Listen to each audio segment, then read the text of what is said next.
PodcastOne presents the Steve Austin Show Classics. All right, it's 11 a.m. here at 316 Gimmick Street. Ariane Andrew just rolled into the crib. For you WWE fans, you probably remember her as Cameron. Welcome to the crib. How are you? I am well. How are you? Been awesome. It's great to see you again because I get a chance to see you on the road every now and then when I show up at a WWE function.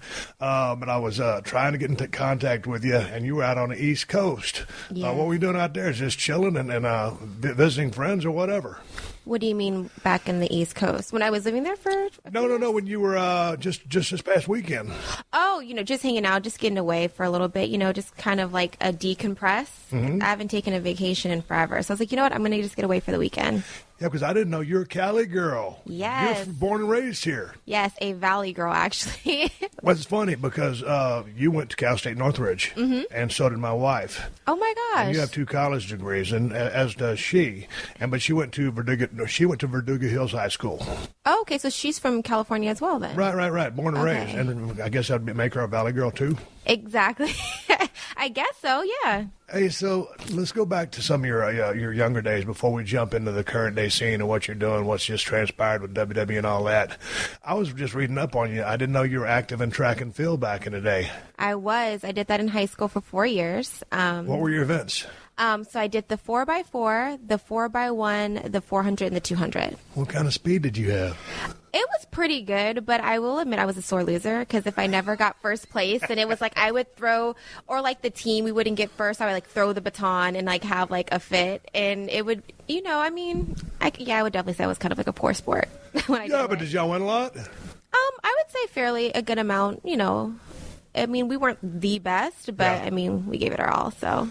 So when you decided to go to college, you ended up getting a Bachelor of Arts in Business Marketing and a Bachelor of Science in Psychology, correct? Yes. What's up? Are you like a rocket scientist? No, not at all. Actually, before WWE, I was working with autistic children, right. And I was about to get my master's because I wanted to become a doctor, and then WWE happened. So, yeah. So what kind of decision was that? Hey, I got a chance to be a doctor, but then all of a sudden this tough enough thing comes along. Because back in the day, as you were going through college, was college easy for you, or did you really have to work at it? Because, I've always seemed very smart to me. I actually really had to work at it, and it was hard, too, because I was taking, like, crazy amount of units and working at the same time, so it was a lot. It was like I think I put too much on my plate, and I wish I actually would have just took less units so I could be able to really, really focus, because I feel like there's a lot of stuff that I've forgotten, because if you don't use it, you lose it. Well, you were working with autistic kids there for a little bit. My wife ended up being a special education teacher. Oh, so my gosh. That being said, if you were going to be a doctor, what kind of doctor were you planning on being? I actually wanted to work with special needs children. Yeah. Interesting. Yeah, and do, like, therapy. And so then all of a sudden, I met you in 2011 at Tough Enough, way back in the day. And right before we turned this recorder on, we were like, wow, time flies by. And you're only 28. You're still a youngster. But so for someone who's actively involved in track, and then you go through college, you get 2 degrees, you're working your tail off to pay all your bills, and you've got all these units that you got to study for, pass all your exams. Before I get there, what kind of GPA did you graduate with? Ooh, I would actually have to look that up because I don't remember. But anyway, you got two degrees out of it. Yes. So my point is, how in the hell did you hear about Tough Enough in 2011, go through the casting process, and decide to undertake this endeavor? It's actually like a backstory behind that story. Give it to me. We got plenty of time for stories, and that's what people like to listen to on this podcast. Give me some stories. So, I actually originally was a part of a Divas search. That's how it originally happened, out here in California, actually. And I had submitted myself through LA Casting, and I had went in, and I was really honest. I was like, I really wasn't an avid wrestling fan. And I'm like, there's no point to lie. And from there, they were like, we want you to do Tough Enough. So that's kind of how that happened, and I was excited. I was ready to take it on. I knew that I didn't have the experience, but for me, I'm competitive, and I was like, let's do this.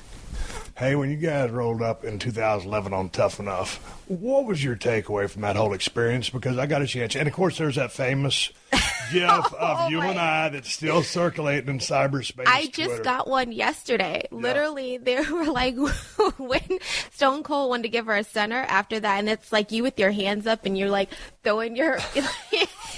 I literally just got one yesterday. It happens like at least. And it was so random because nobody knew that we were talking. Well, I'd mentioned on a podcast too that we were going to be talking, but I mean, they just happened so random. But it's just me being so perplexed with your answer, and I'm at my wit's end, and I say who, and I've always given both those gals respect. It was just, I just thought she'd give me a classic like Ricky Steamboat, Randy Savage. So you caught me off guard. When I go back and look at that Ariane, I had such a good time as myself, Bill DeMott, Trish Stratus, Booker T, and we just really gelled together. But as I was going back and looking at some of the old episodes, we're pretty hard on you guys. So what was your experience from Tough Enough? You were the first eliminated, but I told you then that I thought you had a future in the WWE. I was right.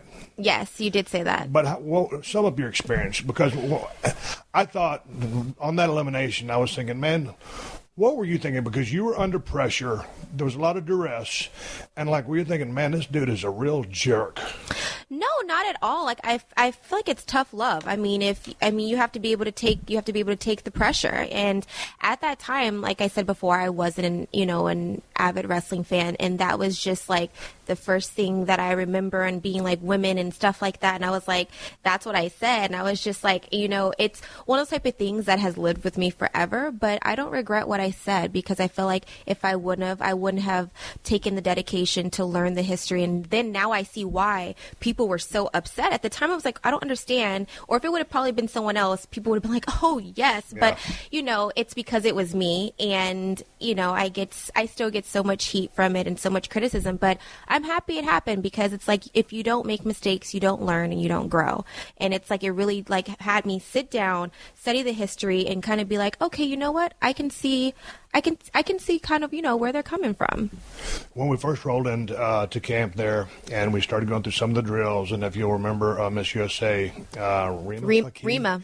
And man, I always talk about it. Some people are just allergic to the mat, and she was wonderful to me. Don't know anything about her, or you're getting along with her or anything like that, but she was really not really coordinated, but she was allergic to the mat. She didn't like the bumping process. When all of a sudden we get in there and Book and Bill and Trish are teaching you guys some of the bumps, what were you thinking? Because you were a newbie to this as well. Yes.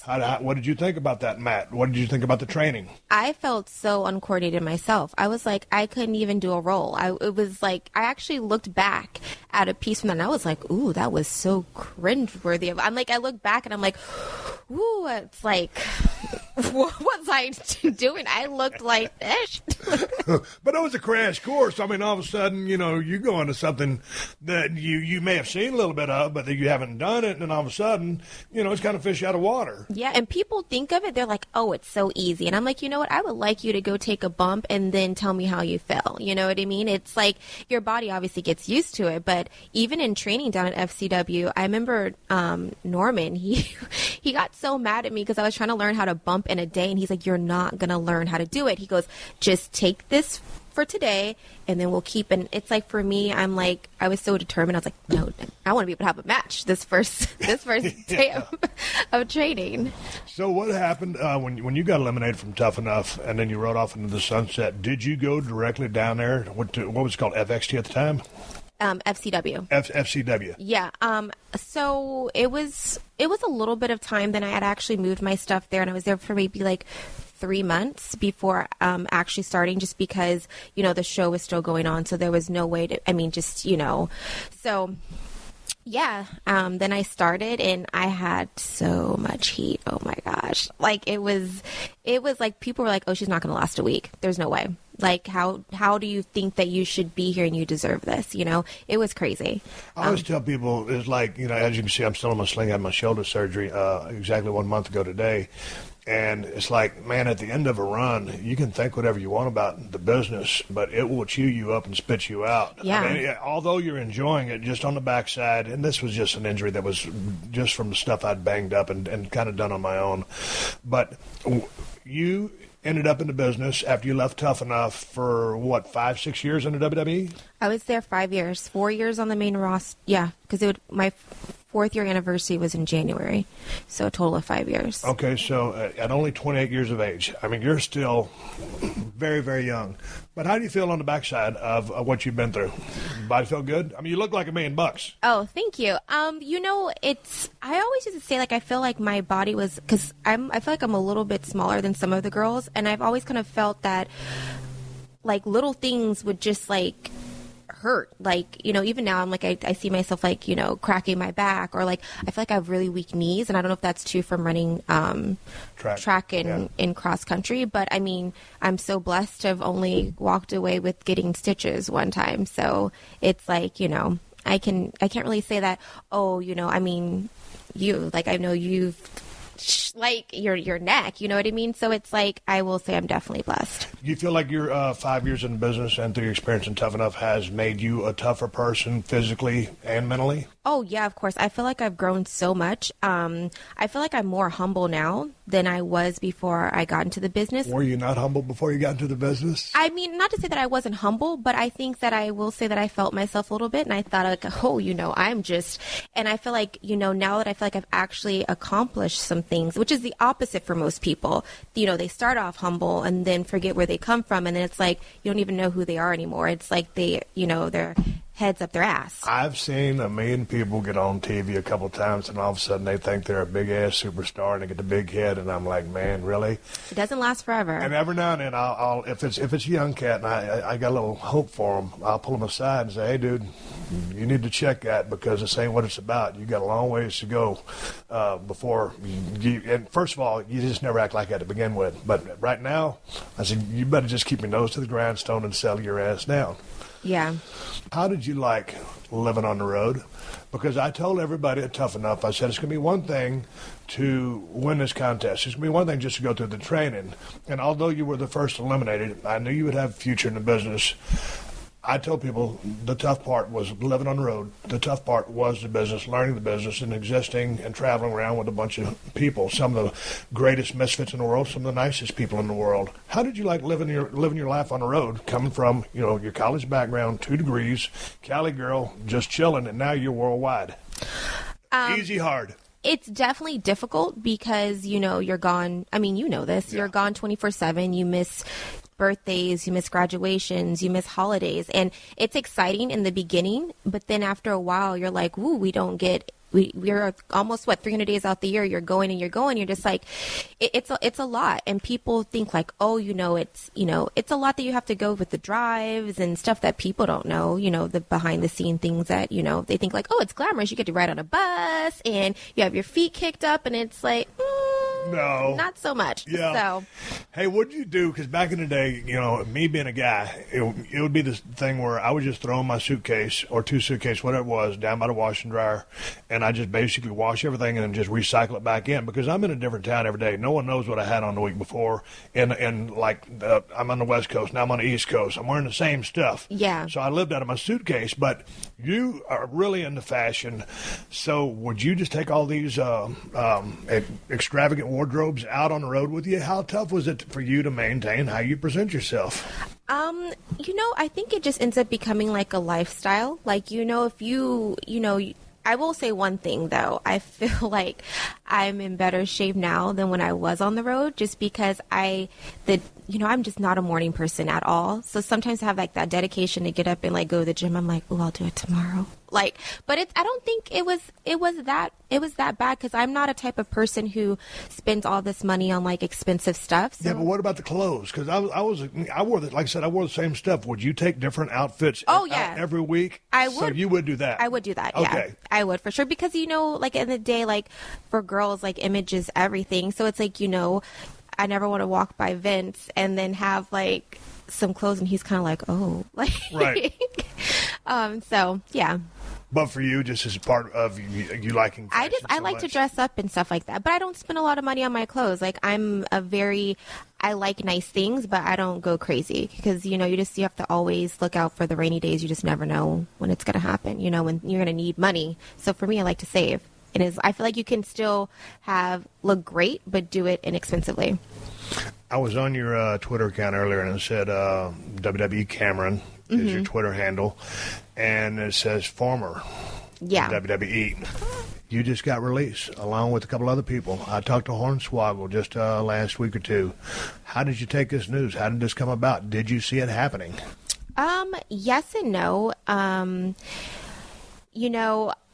It's horrible because I read the blog sites and stuff like that, and supposedly they said one of the reasons, the reason I wasn't originally going to get released, but I got released because of some controversy that I caused on Twitter that week. I don't know if you're pretty much I had, Ryback had made a statement and I had said, amen, brother. And it wasn't so much talking about the pay. It was just more so when he was like, if you don't believe in yourself, no one else will. And, God, I feel like it's a long story. Do we have time to go into it? We've got as much time as you want. Okay. So let's just, rewind. So, last May, I'm a person who, for me, I don't want to just collect a paycheck. I want to be a part of what I'm doing. For me to kick my feet up and just kind of be on the sidelines, that doesn't work for me because I feel like I know what my value is. I know what my pros are and I know what my cons are and I know what I can bring to the table. Am I the most athletic person in the world? Am I the best, wrestler? No, but I know that I have, charisma and I know what I'm great at. I know what I can do on the mic. And I don't think I'm horrible, but I think I'm not the best and I can be honest with myself.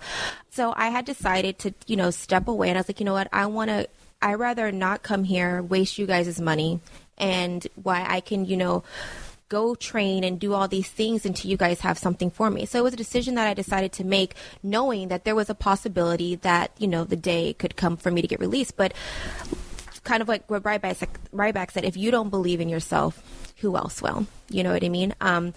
So, I went back down to, NXT and that was an interesting situation. I felt like I was doing things, I was improving my craft, but I felt like I was still kind of getting the short end of the stick.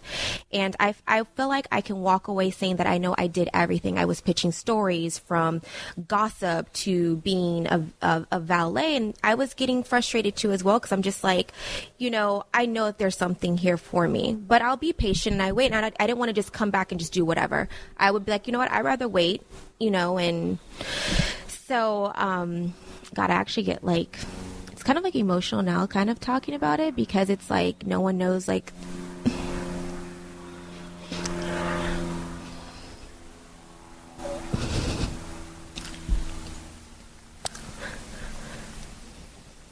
sorry. All right. Let me explain next.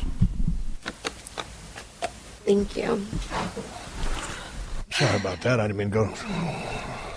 No, it's just no one knows, people just, you hear things and oh, she just wants to be here because she's famous. She wants to be famous and stuff. And just because I didn't grow up, as a avid wrestling fan, when I got into this business, if you don't love it, there's no way you can do it. And I did grow to have a passion for it. So no one had seen for that year, all the stuff that I was doing to get back in the game and just how nothing was working out. I'm to step back, I feel like that takes a woman to be like, you know what, I'm willing to give up my spot to go back down to NXT and to try to crawl my way back up. Right. And so it, I feel like I was torn, but at the same time when it did happen, I kind of felt like that release as well, I felt like the mental drainage of what are we doing? Am I going to get fired? What is going on? I kind of felt like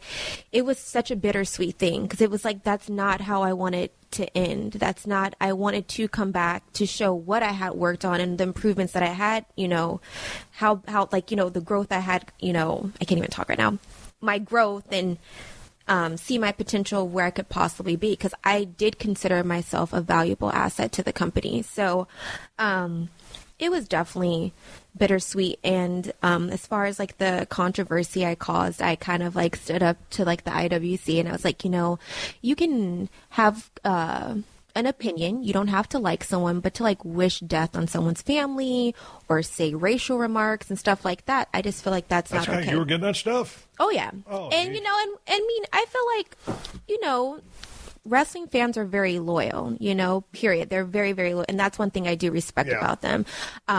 So it caused a lot of controversy.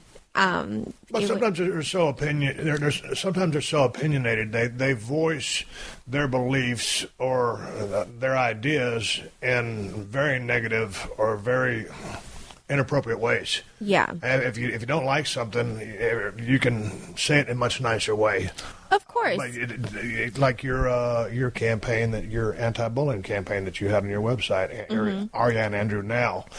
I just don't believe in that. I don't believe someone hide behind an eggshell on a Twitter account or this, that, or whatever, and throwing negative things out at people. In your position down there, you go from the main roster, you go back down to Florida. Who are you dealing with? Because in my career, I was fortunate enough at a time to come along, 20 years ago, whatever. And when I first came into the company, I knew that Vince McMahon was my boss, but I didn't have a relationship with him until one day they were going to start giving me a push because of an incident that happened at Madison Square Garden concerning Triple H, who was going to be the next guy to get the big push. So when I started getting pushed, my point is I started to form a relationship with Vince.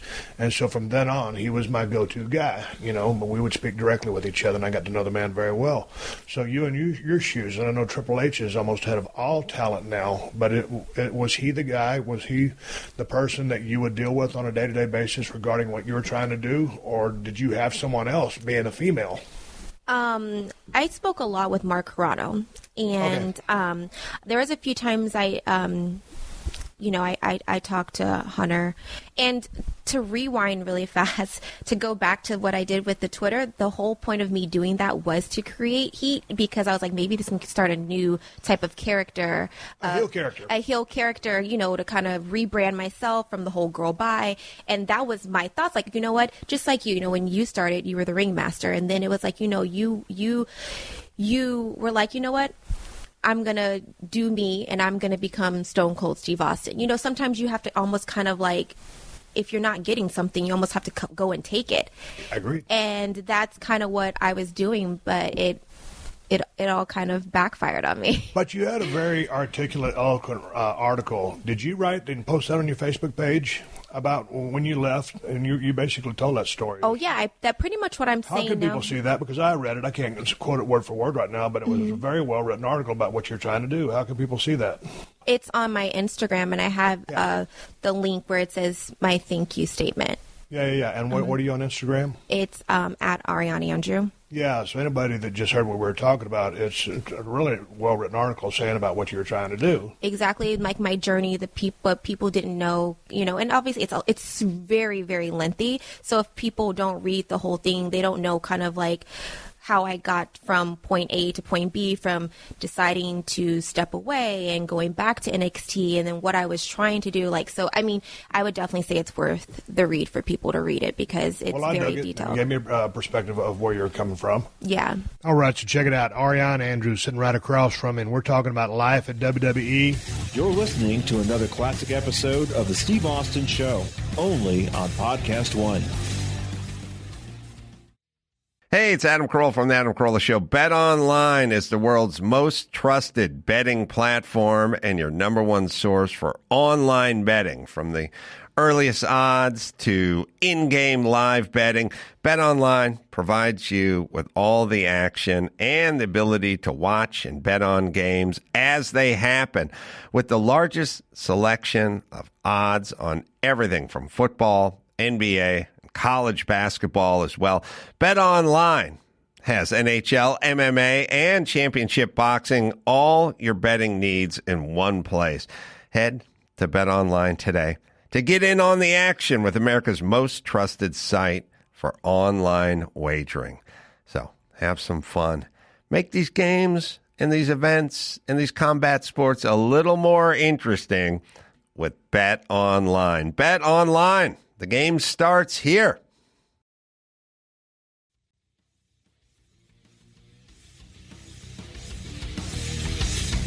You came over here to the 316 Gimmick Street at 11 a.m., showed up promptly in a badass red Mercedes.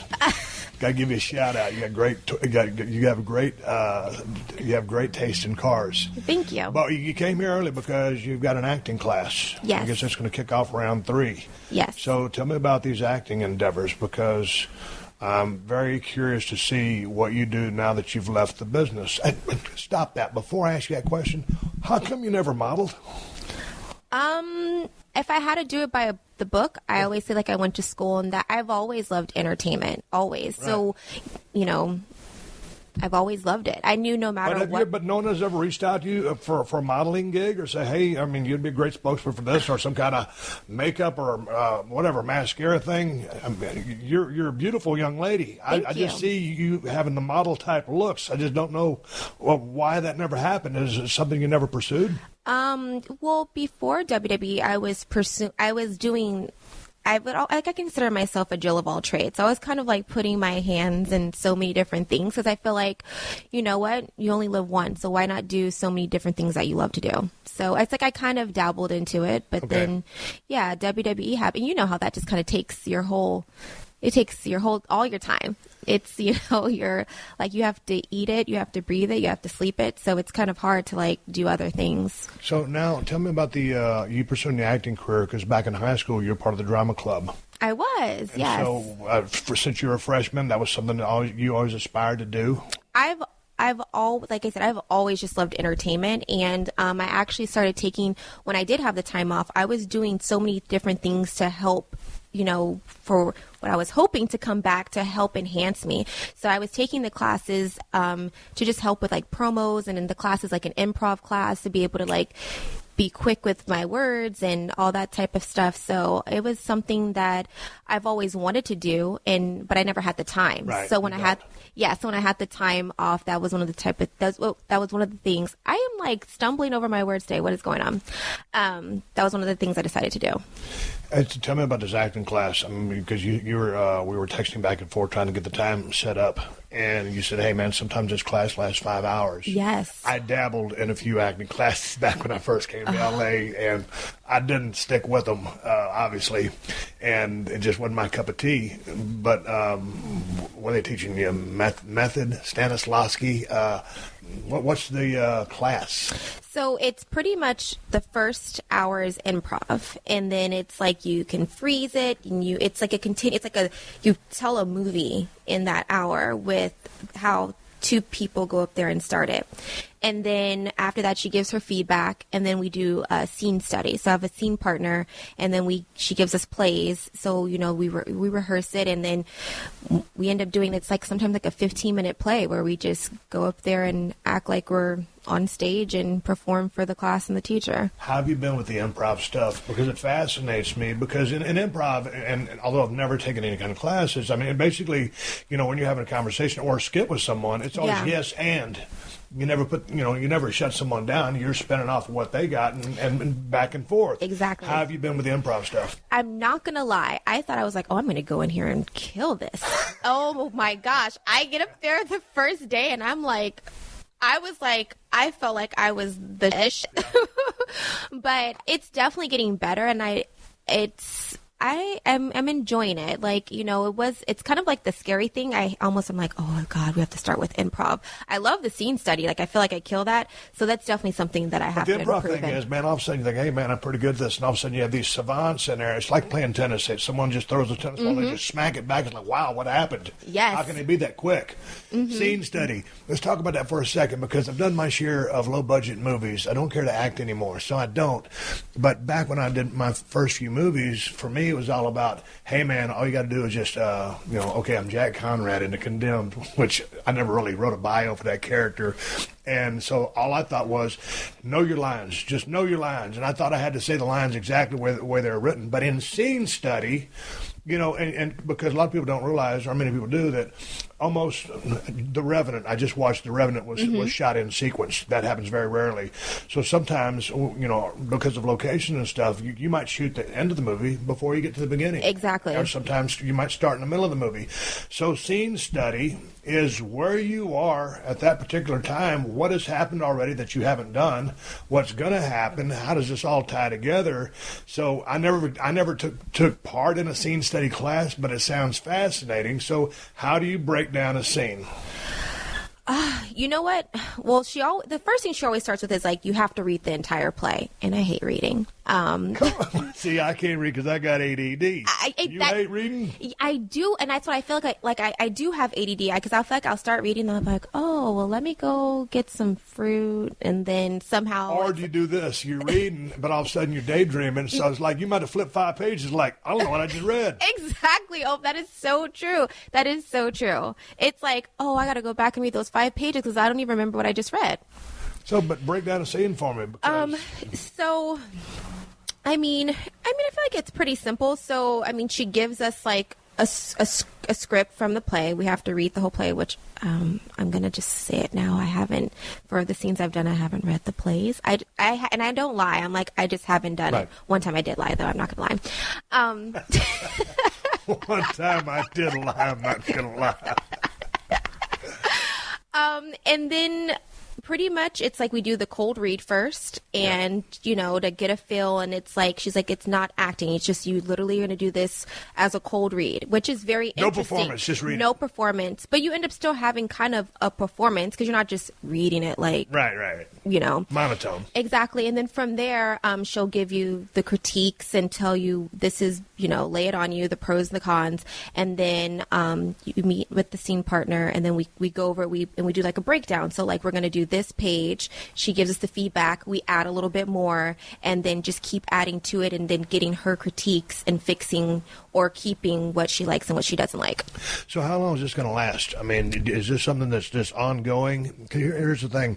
A couple of years ago, I filmed a little episode of a series on TV called Chuck, and all of the actors on that show are very talented. And one young lady and I were talking. I think she was 33 at the time, and she's already in the actor's studio, for awesome actors. And it was between takes. I'm an ex-pro wrestler, right? And so she goes, well, who are you studying with? And I'm like, well, what do you mean? She goes, you're not actively engaged in taking classes? And I'm like, no. I said, you? And she goes, of course I am. And I'm thinking, see, this particular girl had been, she was a child actor from 3 years old. Oh, gosh. So she's been doing this 30 years. And now, once a week or 3 times a week, whatever it is, she still studies with her group because she goes, it's a muscle. She goes, you go to the gym every day, right? And I said, yeah. And it was a great point for me to learn. That's why I still do this. I mean, she was at the upper echelons of acting, and she's on all kinds of stuff. I can't remember her name. But there's so much that goes into it. And I was like, it's a little bit more work than I really wanted to do. Had I been 24 back in the day or 22 and had my design set on, hey, I want to be an actor, I would have eat, slept, and breathed it just like I did my pro wrestling career. Exactly. Ate, slept, and breathed it. But after you get hit in the head with steel chairs for 15 years and travel all over the road, all over the world, it's kind of like a little bit different perspective. Totally. So if I can do it as a hobby or a pastime, it's cool. But for me to try to go and be Daniel Day-Lewis or Leo DiCaprio, ain't happening. So what are you looking to do with your acting career? And have you gone out and done auditions yet? So I feel like I've been torn because I almost feel like I'm still not done wrestling because I feel like I still have a point to prove because that's just... Oh, yeah, you still got the wrestling bug? It's just because I feel like I didn't have the opportunity to show like the stuff that I learned, and I feel like there's still people and the fans that do rock with me that still want to see like what my potential and what I was working for, and it's kind of like I'm so torn, but at the same time I feel like it's something too that I don't know if I just want to put in the past as well because it's something that it's still so fresh, and it's like to have to think about all the memories and the things in the past year and everything that I went through. It's just kind of like one of those type of things. It's like when something happens, it's like, do you just put it in the past or do you embrace it? Okay, let's go back to the wrestling thing then. You got the call that day, you got the FedEx, you got the email. How did you get the word that you were released? I don't use the F word, fired, because released, right? I was fired. I'm just kidding. Okay, they dropped the bomb on you. What'd you do? Did you think, this is a tough pill to swallow? What was your immediate reaction? Stunned? So I was reading the blogs, and they were like, they're doing releases tomorrow. So I went out that night, and then I woke up early, and I kept looking at my phone. I kept looking at my phone because I'm like, I wonder if I'm going to be a part of those releases. How did IWC or the blogs know that the WWE was going to do releases the next day to begin with? I have no idea. Okay, please continue. So, maybe there's a little insider. I don't know. I mean, they sometimes they're There's always an insider. It's a mole close to the source. Exactly. Yeah. Either they're dead on it or it's like completely. Yeah. Like, are you effing kidding me? This is not even true. So what happened? So I see a text from Mark Carano, and he's like, "Can you please call me?" I knew it right then and there. I knew it. I pick up the phone. I call him, and he's like, "You know what? Hey, we're going to release you from your contract." And he's like, "You know what?" He's like, "But I'm actually kind of happy." And I'm like, "Wait, happy?" I was like, you ain't the one paying my bills. No, he said he was happy. He's like, because I've known the road that we've been on for this past year. And he goes, and I never, I just not having answers for you. And he's like, I almost, I'm happy in that sense. And I'm like, I get what you're saying, but it's still a bitter because of everything I have gone through this year. It was like such a mental and physical roller coaster of a ride that I was hoping that all this that I had did this past year was going to, I was going to have a fairy tale ending, but, give you a second shot to climb back up the ladder. Exactly. So I was like, you know what? I wasn't bitter at all. I was like, I thank you so much. I'm so blessed to have had this opportunity. And, obviously the day has come and the day that, I didn't want it to end like this, but I thank you guys so much for having me these past years. So, I was still very I'm not going to sit here and say like, oh, no, because I feel like it was definitely a journey and it's a chapter I can put in my book and now move on to the next chapter in my life. So you handled a departure with class, but how did that rock the rest of your day? Were you like almost like, to me, that would be. I hate to use the word surreal because it's overused, but that's to me. It would take over your day.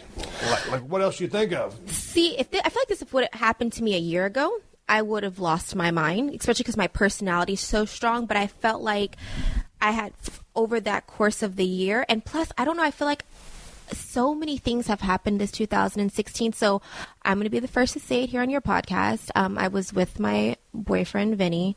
We had broke up and he moved out. So that was one thing that had happened. I made a huge investment that I found out that was a scam. Have some family stuff going on. And then with work, it was just like one thing after another was just kind of like hitting the fan. I was just like, whoa. So like, I almost felt like when I got the news, it's like I was almost kind of numb, but I had to go meet with my videographer because he was putting my reel together. And literally it's like, I knew I still had to go on with my day.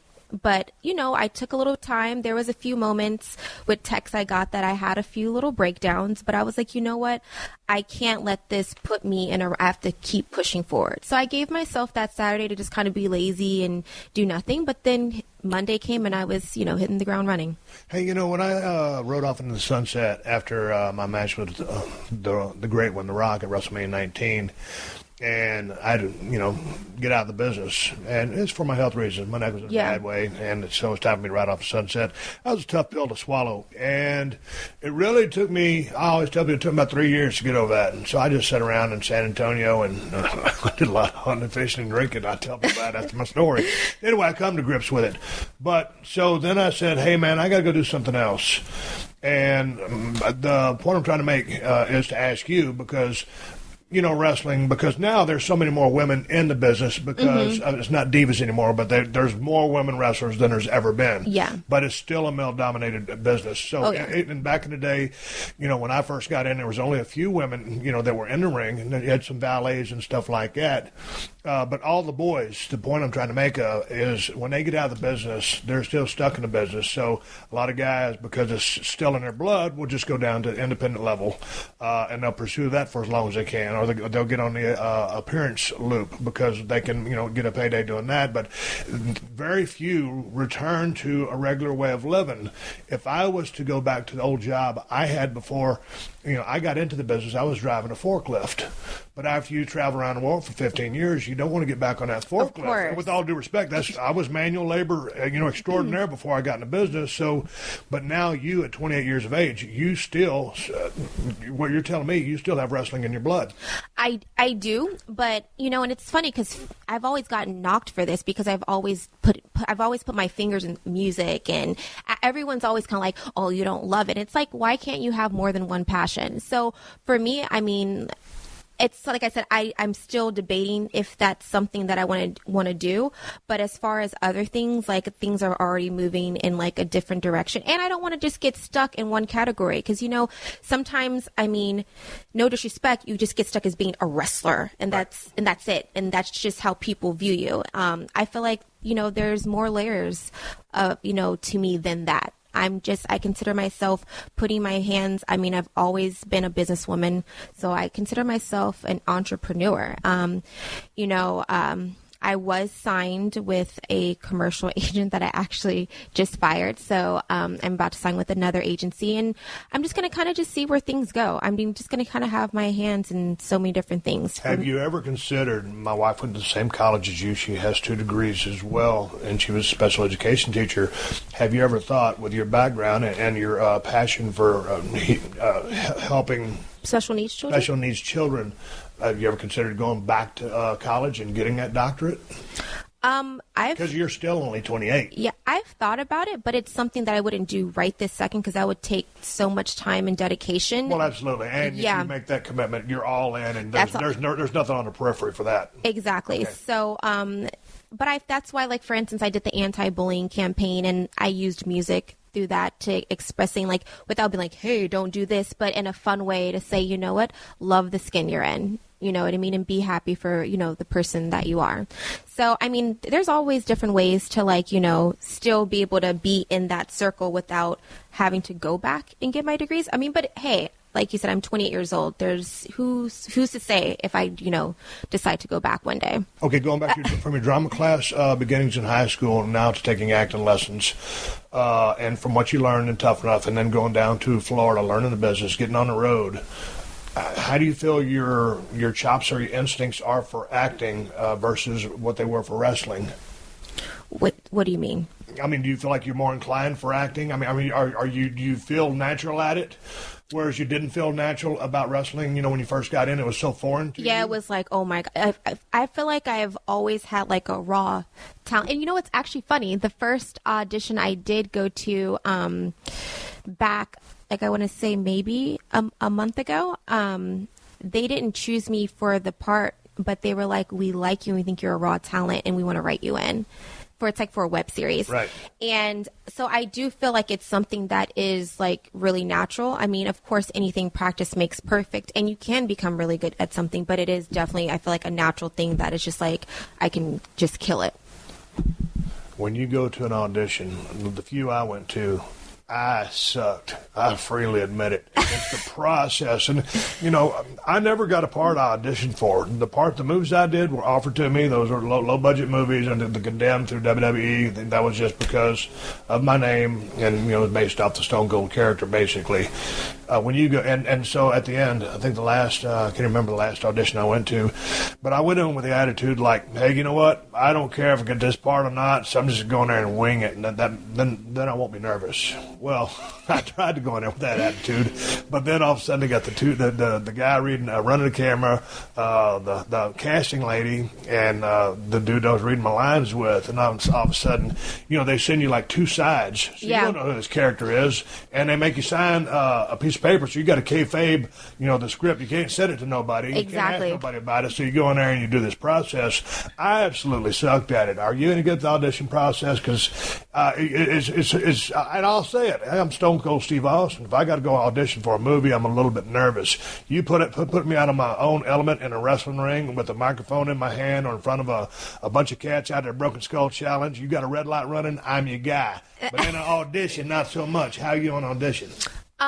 The first one, that's the one actually I went to, and it had been for like years since I did an audition, and that's the one I felt like I was like, oh, I totally like at the bed. And that's the one they were like, we didn't choose you for the part, but we want to write you in. So it's just like, I guess we're our own worst critics about how, but for me, I mean, of course I'm a little nervous because I feel like if you don't have any nerves, then it's like something's not right, know?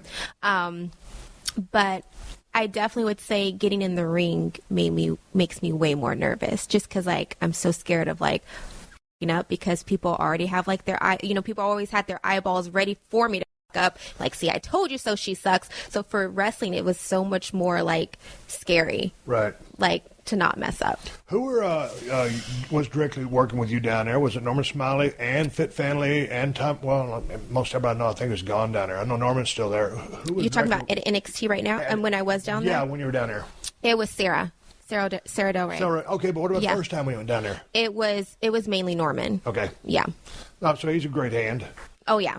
So you never got a chance to work with Fit? Because I know Fit's directly involved with a lot of the women's matches. Yes, up on the road. So when I would ask, before going back down to developmental, I would actually ask to have extra practice before like one of the live events, and he was usually the person there who would help out. Yeah. I'm trying to think who else. There was a few times where if Johnny was on the road, it just depends on who the producer was for that live event match. So once you got out there on TV and I saw a couple of your SmackDown matches, are you in the moment and you're just worried about the task at hand, or were you in your head and you say, hey, am I doing the right thing? Where were you? What was your comfort level once that bell rang and y'all started taking care of business inside the ring in front of a live crowd? Did you feel at home? In the beginning, it was like, oh my God, I was so in my head because I was like, I don't even know what the F I'm doing because I haven't had any training. So I'm like, and then on top of that, it's like my tag team partner at the time was Trin, who is so damn athletic. So I'm like, me next to her, I just look like complete dog. So originally it was like, oh my gosh. But then as I got more comfortable, it was like I was just having fun. Especially I felt being a heel just comes so much more natural, and I feel like you can just have so much more fun with that. So like towards the end of my career, I felt like I was like, I got this. Like, this is exciting. And it's like when you can actually, when you're not sitting, obviously I'm nervous walking down and being like, okay, but then once the bell rings, when you can actually like absorb it, take it in and be able to see the crowd, it's like such an amazing feeling compared to when you're just in your head thinking like, because like you can't enjoy it. You're listening to another classic episode of The Steve Austin Show, only on PodcastOne. This is a story that begins with a dying wish. One thing I would like you to do. My mother's last request that my sister and I finish writing the memoir she'd started about her German childhood, when her father designed a secret super weapon for Adolf Hitler. My grandfather, Robert Lusser, headed the Nazi project to build the world's first cruise missile, which terrorized millions and left a legacy that dogged my mother like a curse. She had some secrets. Mom had some secrets. I'm Suzanne Rico. Join my sister and me as we search for the truth behind our grandfather's work and for the first time, face the ghosts of our past. Jeez. Who is he? Listen to The Man Who Calculated Death. Available now wherever you get your podcasts.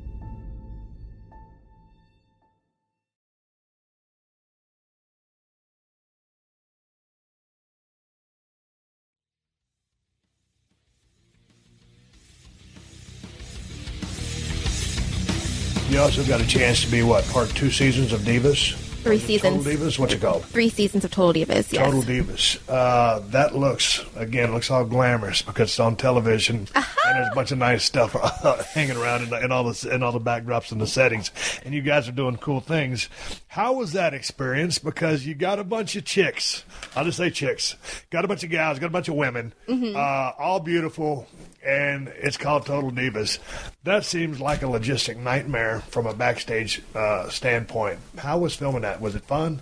It actually was a lot of fun, but I'm going to be honest. Like, I feel like for me, people only got to see 2% of who Ariane is. So that's kind of like the unfortunate Is that thing. frustrating you? Is that frustrating for you? Because that all happens in editing. Oh, yeah. Because you know what you did. Exactly. You know what you were there, and then all of a sudden this is what's edited. So then people only get what they see. All of a sudden you see me rolling my eyes, and I was like, wait, I didn't do that. someone says something. Well, you may have done it, but it wasn't all you did. And so it can be taken out of context. Exactly. You're like, oh, Ariane's a bitch. Exactly. Yeah. So, it was definitely a fun experience. I was super excited originally about it because I was like, I get so much hate and, people just think camera. I'm like, this is going to be a nice time for people to see who Ariane is. Right. Fail. Well, why did they spin it? Did y'all have any kind of creative control in that process or not? Or just like, hey, this is going to pop or this is going to make, this person be this character? I mean, yes, but yes and no. And that's, I'm going to be completely honest. That's why, things kind of ended with that as well. They wanted me to do some things that I'm like, I just don't feel comfortable doing that. And at the end of the day, like, I still like to look at myself as a role model. And if it's fine, if we have to part ways because this is what you want, at the end of the day, like, I want more in my life than just a reality TV. And I don't want people looking at me in a certain way and just be like, that's how I'm going to be for the rest of my life. So if that means that I can't be a part of the show, I'm totally fine with that. So you would think that just based off what people saw on you and Total Divas, they think, oh, that's who she is. Yes. Because it's funny, when I came here, many years ago, if I went to a meeting and they thought they were meeting Steve Austin, but they thought they were meeting Stone Cold Steve Austin, the guy who's raising hell. He's mad. He doesn't have a sense of humor. He's probably drunk. He's the meanest guy here. He might kill us all. So it took me a while to break down that barrier and for people not to realize, hey man, that was actually a character I played on TV.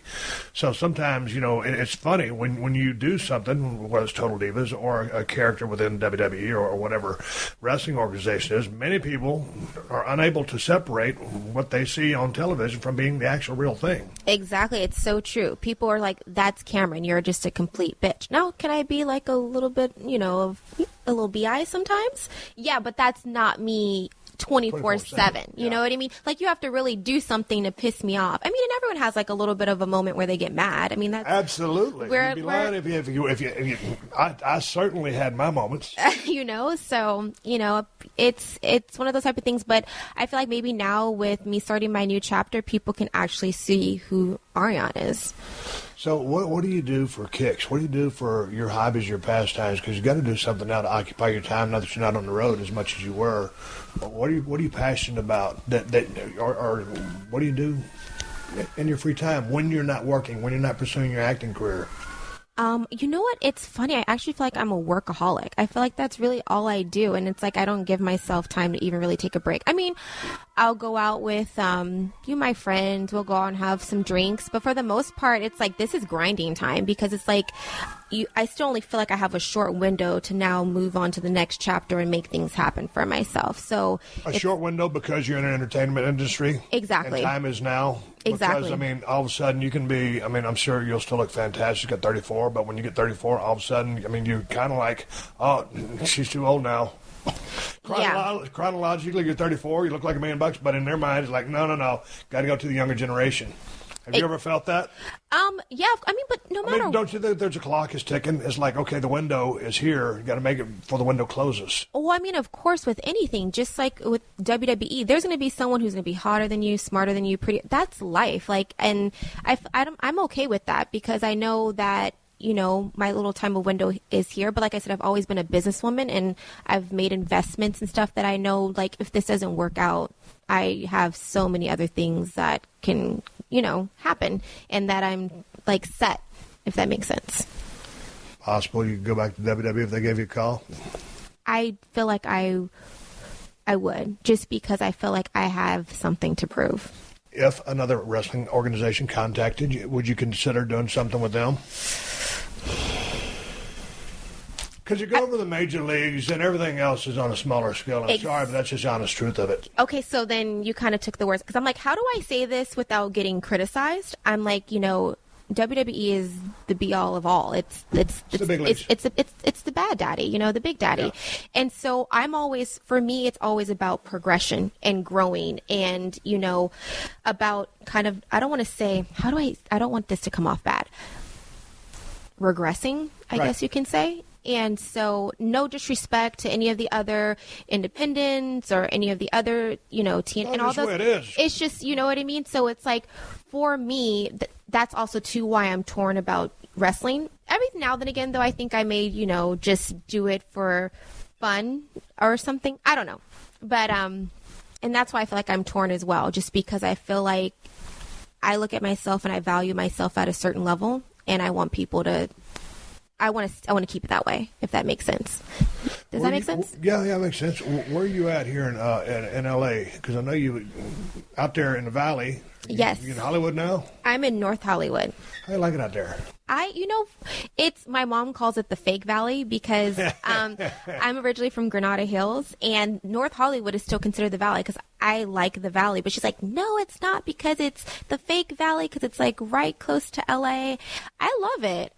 It's, it's a NoHo Arts District, so it's like you get a lot of people who are like dancers, hipsters. It's a cool little... Do you get out in the scene? Because every now and then, the few things that I will do, like they'll have, we're going to have the rap party in North Hollywood or just somewhere over in that area. And I dig Hollywood. If I'm driving through there in the daytime and I can get in and out before traffic hits me, because I talk about it on my podcast all the time how I hate traffic. But I'm not a night guy. I'm a homebody. So do you get out in it? And are you one of the party people? You do all the functions and get out there and socialize? I actually was just at a function yesterday. Cynthia Bailey from The Real Housewives of Atlanta had a launch of her purse, and so I went to that. I used to have a PR too, which we parted ways. I won't get into that. That was an interesting situation. But it depends on what it's for. You know what I mean? Like if it's a friend's birthday, I almost kind of feel like I'm doing things backwards because I jumped into school so quickly. Then my career happened that I really didn't do the partying. I feel like now I'm doing it backwards, and I've been like going out and actually partying and living. And it's been great because I feel like I didn't get that. So it's like I'm doing everything a little bit backwards. Hey, how's your bullshit detector?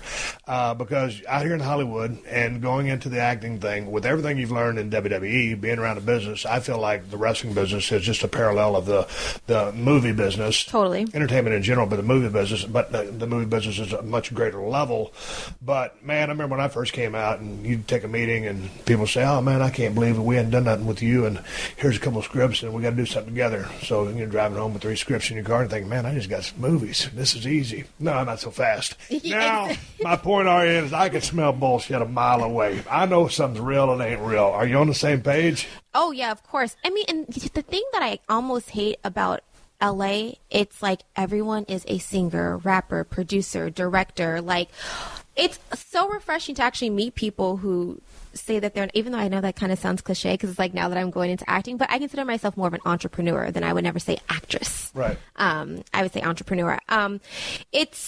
You get so many people who are like, I have this, or, or people who like to throw out, well, I'm a director, and I'm like, okay, great, who cares? Like, you know what I mean? I don't know. It's like, or everyone thinks that there's somebody out here in LA. Yeah, but you got to be able to navigate and find out who's real and who ain't real. I feel like I may just one day like blow off someone who's of importance just because I'm so used to the bullshit. Yeah. It's like, do you know who that is? I didn't know that was George Lucas. I didn't know what he looked like. I just thought some old dude.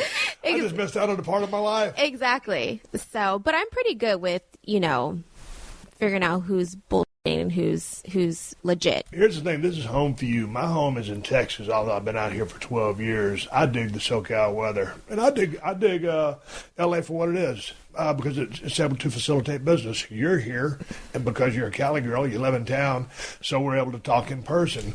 But for me, I still, man, I'm like, I love the weather. But I'm kind of like done with L.A. to a degree just because of the traffic. And I don't have to deal with the people because I just do my own thing with my reality shows. So that's not really a factor for me, but I kind of miss Texas. You're from here. Mm-hmm. So this is home. Yes. And so, and it's weird because when we fly back now from Texas, I'm like, we left the ranch. It's my favorite place in the world, but this right now is home. I'm looking at an exit strategy. For you, there really is no exit strategy because this is home and you're at home. Exactly. And that's a good thing, I think, because I'm ready to get out, but I still got business to take care of that I can't take care of in San Antonio. Yeah. The thing I will say though I hate, and no disrespect to you because I know you're a transplanter, but I mean, because you're awesome. No, you're awesome and you're a kick-ass person. But people who do usually move here are the ones who give LA a bad name. I agree with you 100%. It's not the true Californians because we know what it is, so we're not about the bullshit. It's like you get people here and it's like, stop fronting, please. Right. Like, be you. Right. Just be who you are. You don't have to put on a front. You don't have to act. Yeah, I agree with you because, man, it's a lot of the people that I've met out here they're so full of shit or whatever. It's like they're all, like I said, transplants. I never heard it put like that, but you're right. Most of the people that aren't, there's some hippies here, but I'm talking about, they're real. Exactly. Yeah, and there's other people come in and it's like, so people think California's full of crazy people. Yeah, there's a fair share of them out here, but they come from other places. Exactly. So it's actually rare to even meet anybody in California. Like, I mean, all my friends though from like high school and stuff are from here, but me like out and about, I don't. Are they still out in the valley? Or do you like my wife has friends that from 30 plus years ago? Do you have a whole bunch of friends from high school? Like I'm kind of a loner. All my friends hate me. I mean, they love me, but they hate me because I rarely return phone calls. I'm bad at texting back. I'm bad at returning emails. Do you have a lot of your friends that you grew up with that you're still close with because you spent 5-6 years on the road with WWE and you were gone? Yeah, all my friends are still from high school and college, which is kind of almost like an amazing thing, but bad thing because I am kind of I don't want to say an antisocial, but it's very hard for me to let people in. So it's like and to trust people because it's a cruel world, and you know things I've experienced and girls and stuff. It's just kind of like who'll stab you in the back. I'm very like. I would kind of say a little antisocial-ish a little bit when it comes to meeting like new people. Hey, what about the locker room over there with respect to male talent and female talent that you were traveling up and down the road with, and all of a sudden you get the word you've been released, aka fired. Did you get an outpouring of texts? Did your girls call you and say, "Hey, man, we heard the news. We're sorry"? Or do you keep in touch with them? Were you close with any of the talent? You know what? And that's probably one of the reasons why I'm kind of like an outcaster a little bit because I just always used to kind of like stay to myself just because I don't like, it's just so weird for me to see someone be like, that's my best friend. And it's like, oh, stupid bitch. And saying all like airing all their dirty laundry. I'm just like, wait, that. So for me, it's like, to see that, I'm like, ooh, like, Trin and Eva are, you know, the girls that I were like really close and still really good friends with. Right. Those are like my girls. But I did get, there's a few people who I didn't hear from, which one in particular, I actually expected, they actually wanted me to get fired, and stated it. So they were probably, it was like Christmas Day for them. They were like, yes, that bitch is fired. No, I know that sounds horrible. And right. I mean, to like wish someone's job is gone. It's like, that's an evil person that says what their character is. But, you know, there was one person in particular I was a little disappointed. Like I never heard anything from them but you know, it is what it is. Well, you know, and you know, on that note, you know, I had a ton of friends backstage when I was around, but when I had to ride off in the sunset, you know, and this is not in the modern technology, guys, but we had cell phones, for God's sake. It wasn't like I got, you know, a million text messages, hey man, sorry about your neck, we'll catch you down the road, nothing like that. So it's a very competitive business. Yeah. It'd be like, you know, a guy or gal in the ring, and all of a sudden, you know, they might be ahead of you on the ladder. And maybe main event, and all of a sudden, you know, they go down, or I would go down, and well, hey, man, that's just an opportunity for the next guy. Yeah. Same thing. It's just a very competitive industry. God dang, what was I going to ask you? I just had on the tip of my tongue. Oh, what would you say would be your most proudest moment of your WWE career?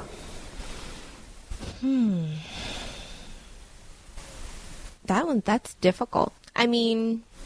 Was it just more, rather than what you accomplished, what you did for yourself as far as coming from being a total rookie to the business and picking up everything that you did and having the career that you did? When, you know, if you looked at it from just purely a wrestling standpoint, to be the first person eliminated from Tough Enough, but yet to be the only person to have a career, a 5-year run? First one gone and the last one standing. Well, not anymore.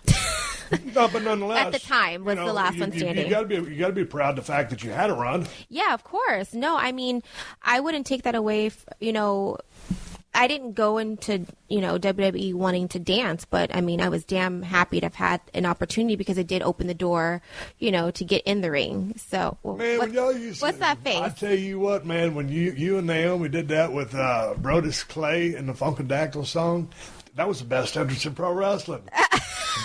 Have you always been able to dance?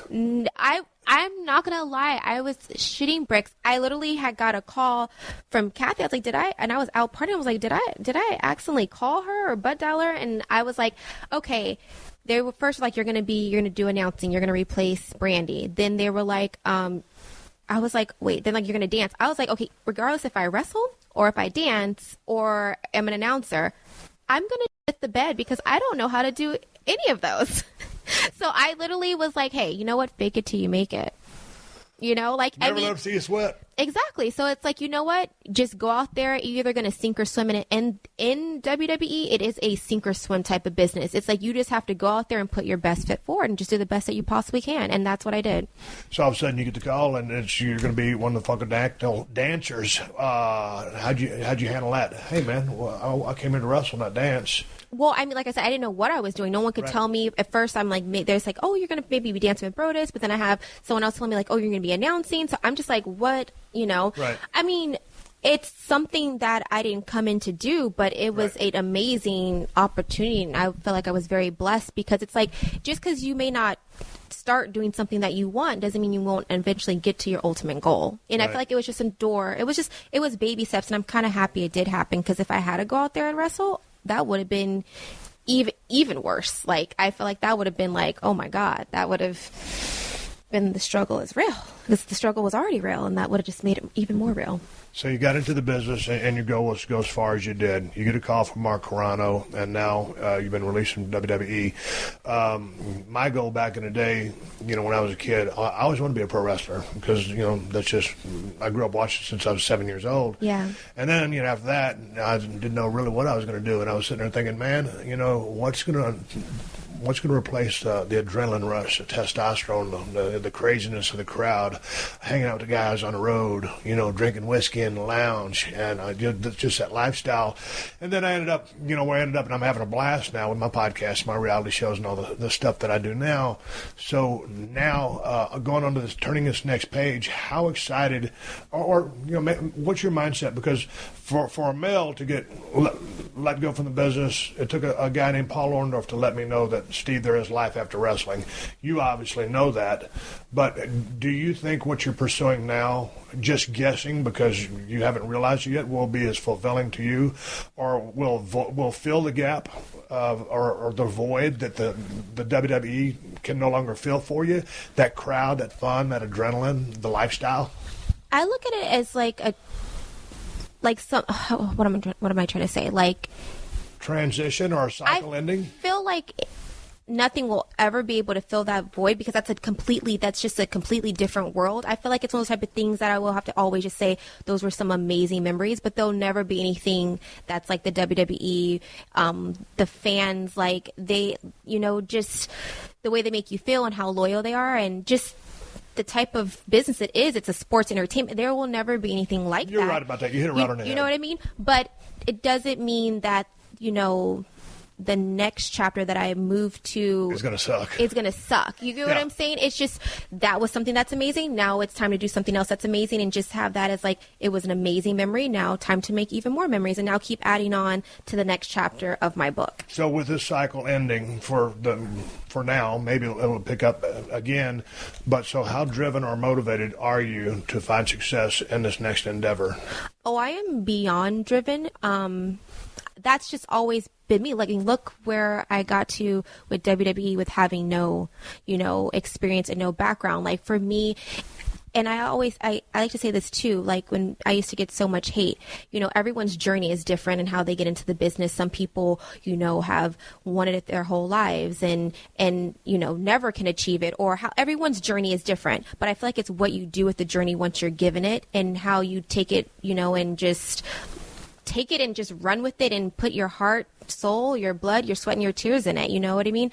I got passionate about that, but then I forgot what I was going to say? Wait, what'd you? No, it was just you trying to achieve your next goal, or to be successful in another endeavor. I feel like I definitely will. Like, I am such a driven person, and to me, no or getting or saying I can't do something just makes me push even harder. So I definitely know that the next chapter will be successful, and I'll just keep adding on to the chapters in my book.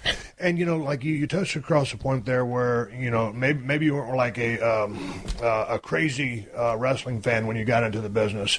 I know there's a bunch of cats down there at the NXT, or some of the people, some of the guys in the locker room who are just like real hard heads about, oh no, you got to be passionate about the business, you got to love the business to be successful. Hey man, the fact of the matter is not everybody is. The fact of the matter is a lot of these guys and gals that they're recruiting these days are just for these athletic backgrounds. The business is a means to an end. The business is a job. The fact that I loved it doesn't make me, it just means that it was a passion of mine. But if you're in it just to make a living, hey, study your ass off, learn the history of the business. It's not a strike against you. Yeah. Just because you come from a different background and all of a sudden you get an opportunity doesn't mean that you're a bad person. Oh, they don't love the business like I do. Piss on that. It's all about what you make of the opportunity, not whether you grew up being a lifelong fan of the damn business. Yeah, I just feel like it's what you. Yeah, if it's like if you just are there for the wrong reasons, then I can feel like you.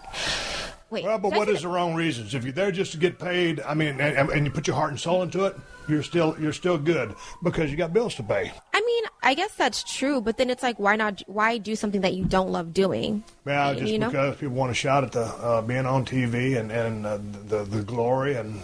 I would have never been able to do it if I didn't become to love it, because it's so much that goes into it. I just feel like if you don't love this, it's like it will be a miserable job for you. But you didn't love it when you started. Not when I started, no, right. But I grew to love it. Hey, speaking of, we got real philosophical there for a second.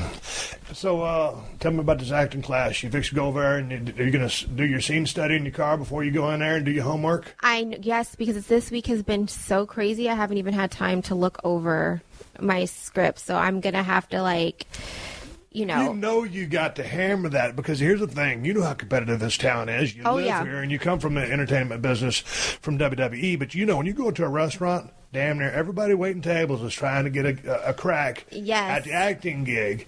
And I feel like you could potentially have an advantage because of your vast television exposure over the last 5 years to give you maybe a little bit of a boost.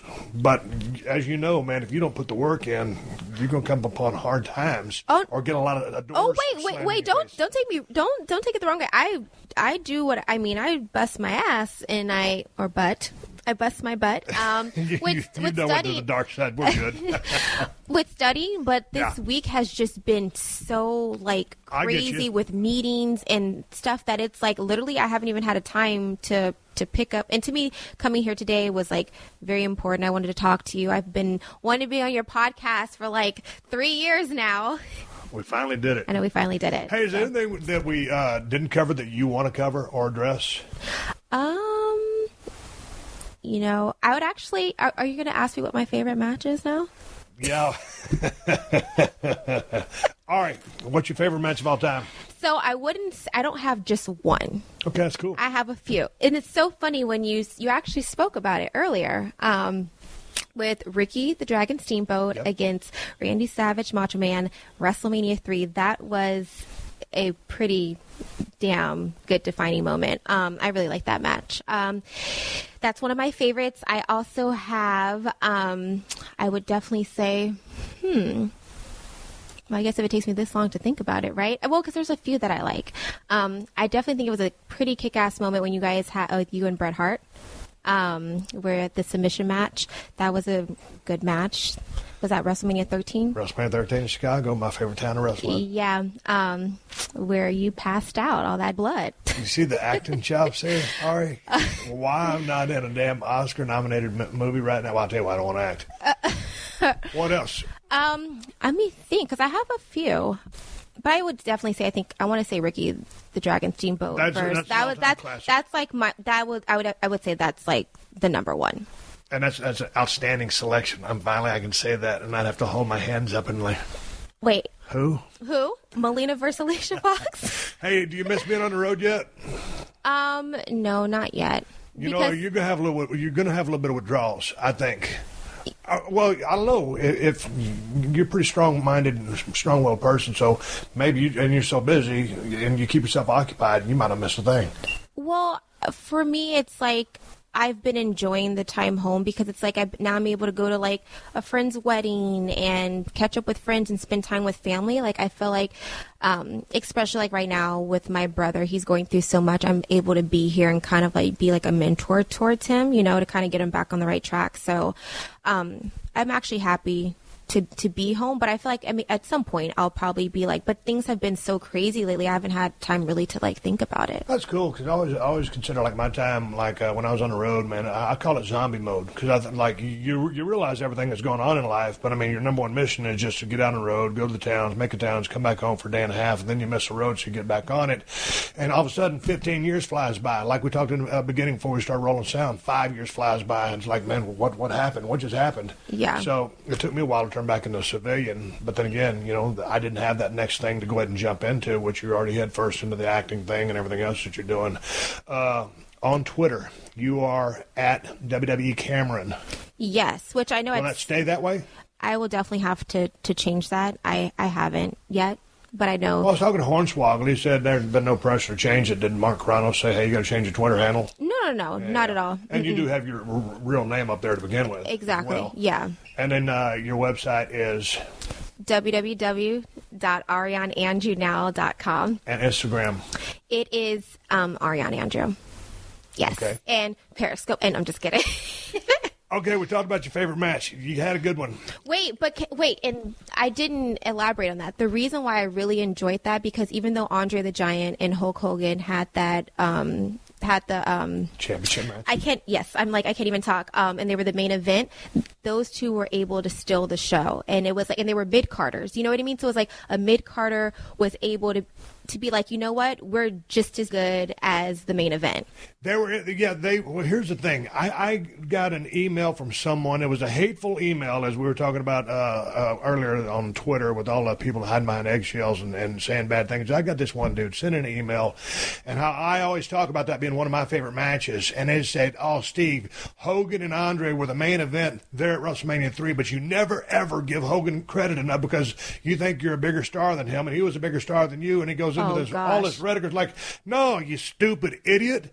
The best friggin' match on the show was Savage Steamboat. Hogan and Andre probably drew the house. Savage and Steamboat certainly had something to do with it too, but yeah, they were the main event. But to your point, yeah, Savage and Steamboat stole the show. It's never me trying to take any credit from Hogan. He had a wonderful run, and I've always given him his due props and respect. And him and Andre, yeah, that's money. So F you piece of trash. I had a lot of respect for damn Hogan, but it was Savage and Steamboat's night. Yeah, no, I could see you definitely got very passionate about that. Yeah, I'm glad, because I want to answer that idiot's email. He sent it in a couple of weeks ago. Yeah, I got all respect in the world for Hogan's run. End of story. Next. What do you want to talk about before we shut this thing down? I feel like I've talked your ear off today. You have, and I've enjoyed it. Yes. And I'm glad we finally got to hook up and talk. I know. And I was actually really excited because I haven't talked to anybody. I haven't done any interviews or anything. And I was like, you know what? Let me reach out to Steve and see, like, if, you know, just maybe he'll let me do his podcast. I feel like it would be just so iconic because I started my career with you. And I'm ending my, well, I don't want to say ending my career, but we're pausing it. Exactly. Yeah. And I get to, like, you know, discuss it with you. It's kind of like the what's the word I'm looking for? The irony of it all. And also is like people always say to me, yeah, Steve, she was the first one eliminated, but she's the only one that had a career. And I'm like, dude, I always said she'd have a career. And what also people never knew is every time we saw each other at the show, we'd sit there for 15, 20, 30 minutes, whatever, relive the old times or talk about current times. And we actually had a relationship as friends. So, yeah, so all this time later, there was never any animosity. We laugh and joke about all the things in the past and always talk about everything in the present day. So for the people that didn't know that, that's how it went down between us. Exactly. Wasn't like there was any animosity or hard feelings. People are so damn presumptuous sometimes. It really chaps my ass. I know. So you're going to jump out in L.A. traffic. I hate L.A. traffic. Do you just chill in your car? Hey, now, you got to answer me this. I hate, the other day we was coming back from somewhere, and everyone on the road was texting in their car. You're not one of them texting drivers, are you? Okay, I'm a person that's very honest, and I don't like to lie. So Except that one time. I like to keep it 100. I do sometimes. I know it's against the law, and I know it's bad. I know it's very dangerous because someone actually just a few months ago rear-ended me saying, "Oh, I was trying to pick my phone off the floor." I'm like, you couldn't wait to pull over or stop. That's why you just rear-ended the back of my car. Yeah, well, see, the thing about it is, if you pull up at a stoplight and it's red, then I think it's okay to text. But when the light turns green, then you got to go back driving. Yeah. That's just my thought. So as you go out there, I'm concerned for your safety.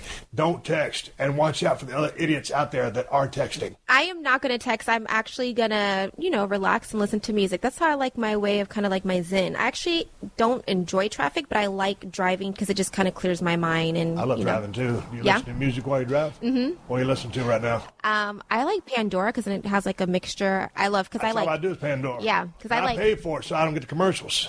I had paid for it, then the commercials started coming back. I don't know what happened. It's just because your thing, you didn't renew it. Ooh. I got that little thing in the mail. I'll pay $2.99 or whatever it costs just so I can listen to commercials. Yeah. So what's your favorite Pandora? What's your presets? I have trap music radio. I have Tiesto. I have I like to go between those two. Tiesto, because then I get my like house music that I like and like different genres of music that come through that. Right. Then I have like my little more of the crump music, and then I get different. But sometimes like music that doesn't fall under that genre will come through. So like that's why I like those two stations. I'm still trapped in the 80s and 90s. I'm old school. Yeah. All right, we're going to get you to acting class. It was wonderful seeing you and wonderful talking to you. Yes, it's been amazing. I'm so happy we finally got to like do a full sit-down catch-up. All right, this is Steve Austin. I'm hanging up. Ariane Andrew has to ride off into the sunset in her red Mercedes. Good talking to you. Good talking to you. Thank you for joining us for another classic episode of The Steve Austin Show. Please leave a rating and review on Apple Podcasts and tell your friends. For more Steve Austin Show, go to PodcastOne.com. That's PodcastOne.com.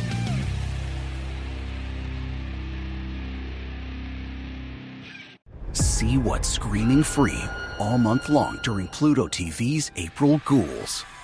Get your heart pounding with nightmare-fueling classics like Insidious and Bram Stoker's Dracula. Or test your nerves with haunting hits like Urban Legend and Don't Be Afraid of the Dark.